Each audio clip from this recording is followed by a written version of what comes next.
Welcome to the Human Capital Innovations Podcast, your go-to source for personal, professional, and organizational growth and development. We hope you tune in often for all things people management, organizational development and change, organizational leadership, and social impact related. Maximize your personal and organizational potential with Human Capital Innovations Podcast.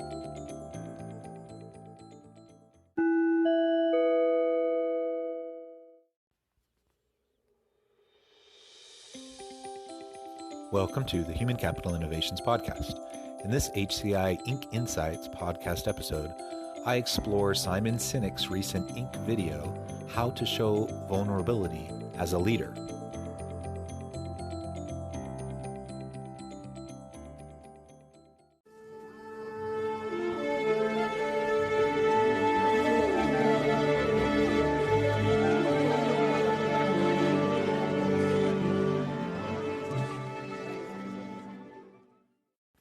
Welcome back to the Human Capital Innovations Podcast.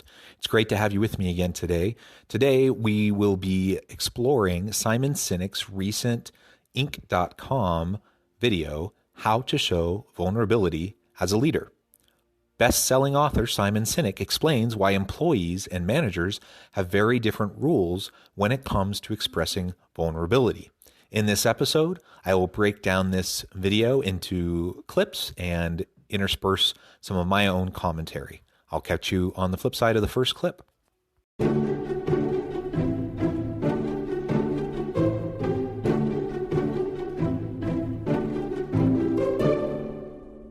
One of the things that everybody has to remember when you occupy a position of leadership is a whisper becomes a shout.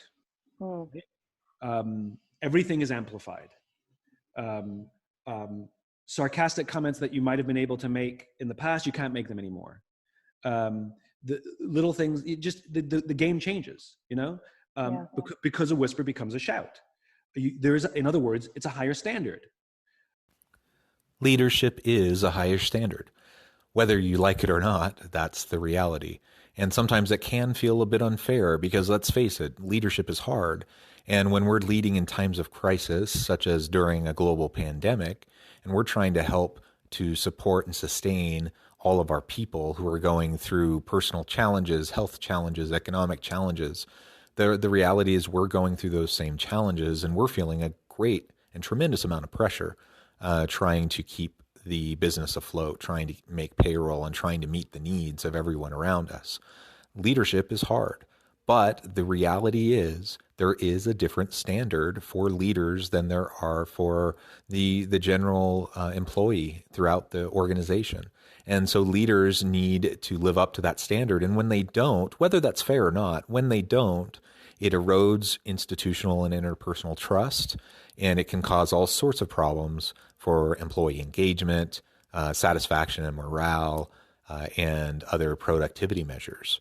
So we always need to be on our A game when we're leaders. But that doesn't mean that we always have to put on a positive face and say everything is okay, even when it's not. Because in fact, that actually will erode trust more, because employees aren't stupid and they know when things are hard. They know when things are challenging, and they want you to shoot straight with them. You can't come to work and say, oh my God, guys, it's all over. It's all over. It's all over. It's all over. And just claim you're having a bad day. Anybody else in the company can do that. Somebody, a junior person in the company can come in and be like, it's all over. It's all over. And we're okay with that. We'll be like, don't worry, man. It's okay. We'll get through this. But if the leader does that, panic ensues, even if it's just somebody having a bad day. Yeah. And so we have to be aware of that. Also, we can't be excessively positive, because that's not true either. So while there is a higher standard, and we can't yell fire in a crowded room, so to speak, we do have to recognize the responsibility we hold and the impact that our words and actions have on those around us. We also can't just pretend like everything is okay.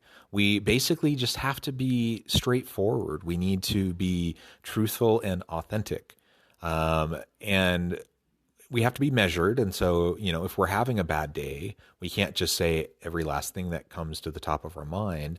We have to monitor ourselves and practice some emotional intelligence, and and ultimately, we can continue to work well with our people as we try to assure them and help them to feel like, we can do this, we can weather this. But that's not to say that we have to pretend like everything is okay when it's not. Again, our people know the difference. And so we just need to be authentic with them. We need to just try to foster trust. And we don't foster trust by telling them things that aren't true.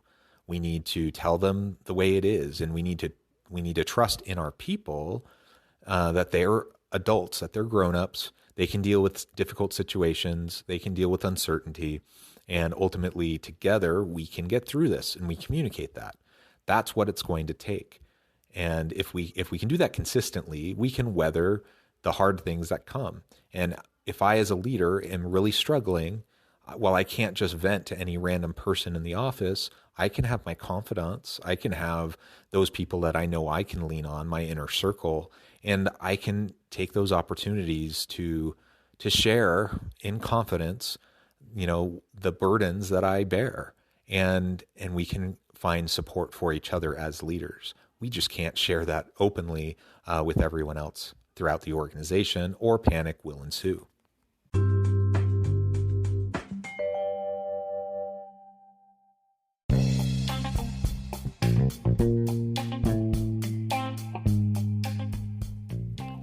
I'm excited to announce the publication of my new book from HCI Press, The Alchemy of Truly Remarkable Leadership: Ordinary, Everyday Actions that Produce Extraordinary Results.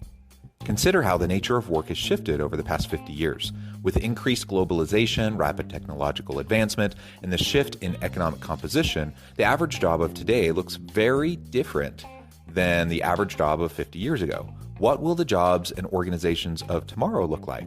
Moreover, what does this all mean for organizational leaders? What are the core competencies and capabilities of organizations and their leadership that are prepared for continued disruption and geopolitical and socioeconomic shifts? Regardless of what the future holds, increasingly, leaders need to be socially minded, data-driven, decisive, champions of talent, and disruptors of the traditional notions of leadership, teams, organizations, and work. The Alchemy of Truly Remarkable Leadership will help you to explore your own leadership competencies and capabilities and consider ways to apply and implement them into your workplace and personal life.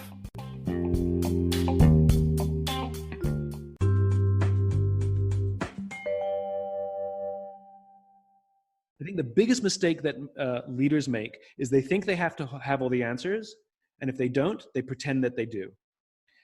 And what vulnerability means doesn't mean sharing your darkest moments out loud with the team. Vulnerability means admitting, I made a mistake, I don't know, I'm uncertain. That's what it means. And to come out and say, guys, this is a difficult time, a very difficult time. I'm being tested more than I've ever been tested. So it's about being authentically vulnerable with our people, not over disclosing and oversharing all of our burdens, all of our challenges with everybody. That just isn't going to be effective. That's not going to help you or them or the organization. But to be authentically vulnerable and to admit that, yeah, this is tough. This is a hard thing. We're facing it. We're facing it together. We can weather this together. And then ultimately, we will have a plan. We're going to put together a plan and have a path forward. Being authentically vulnerable also means that you have to own up to mistakes. People will be generally quite forgiving as long as you can be vulnerable and admit when you've made a mistake or you've done something, you've made a decision that ultimately didn't pan out, that it didn't prove to be successful. Now we need to pivot. Now we need to go a different direction, especially when they can see that you authentically care, when they see that you're someone that's trustworthy. They're going to give you a lot of leeway to try to figure things out. And when you're open with them and transparent and you acknowledge when you make mistakes, you ask for their understanding, and then you roll up your sleeves and get to work together to have a better outcome, people will generally handle that just fine, because people are adults, they're mature, and people want to support their leaders when their leaders are worthy of their trust and support. And I'm not 100% sure of the decisions I have to make. Here's what I do know. I believe in our vision. I believe in our team. And I think that if we can get the right product mix, and if we can figure out new ways to bring our cause to life, I think we can beat this. I'm going to be leaning very, very, very heavily on this team because I cannot do this alone. And I will keep you in the loop of, and like, we made mistakes. We like ran head forth in one direction, and then we had to shift. And we said to everybody, we got it wrong. We're making this up as we go along. Yeah. And we'll explain why we were wrong, and we'll explain why we changed. Let your people know the missteps and reframe the missteps as learning opportunities, especially amidst uncertainty during particularly difficult and challenging times. If you can reframe setbacks as learning opportunities and model a growth mindset, model the iterative process of learning and growing and design thinking, then you can pivot and leverage those failures to be more than failures. Now you learn from them. There are growth opportunities. You learned something that didn't work, and now you know how to go forward better and more productively and successfully in the future. But to express uncertainty, but not end there, uncertainty, and here's what I plan to do, is essential. But to say I don't know is so powerful. As a leader, expressing uncertainty in difficult times, saying you don't know, and really acknowledging and recognizing you don't have all the answers to everything. Not only is that acceptable, but that is necessary in this day and age of complex organizations, because we don't have all of the expertise. Our people do. And if we claim to know all the answers, you know what will happen?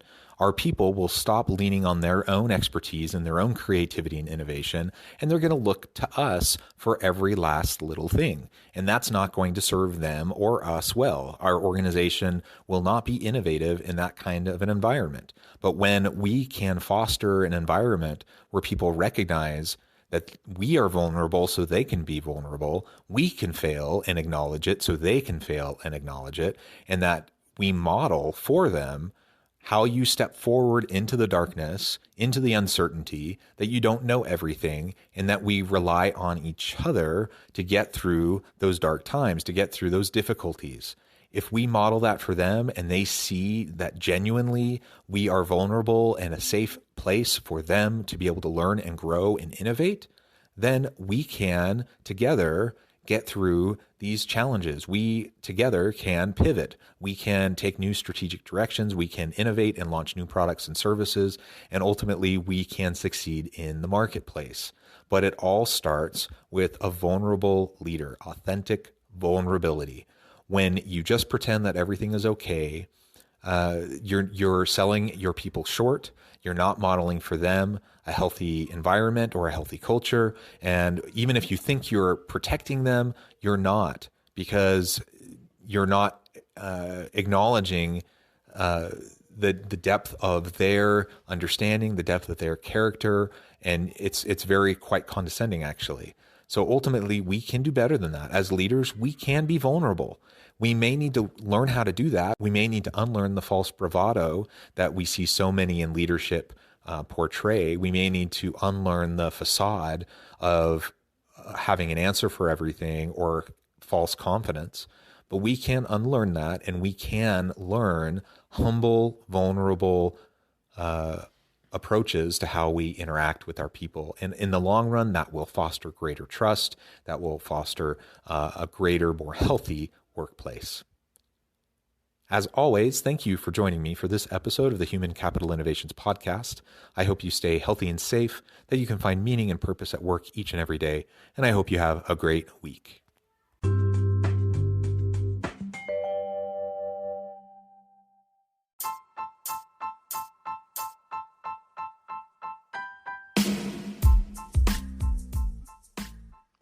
We are excited about the launch of HCI's new magazine, Human Capital Leadership. Human Capital Leadership is a free, interactive e-magazine designed to help individuals, leaders, and organizations find innovative approaches to maximize their human capital potential. We will be publishing issues quarterly in August, November, February, and May. Check out the first issue and let us know what you think.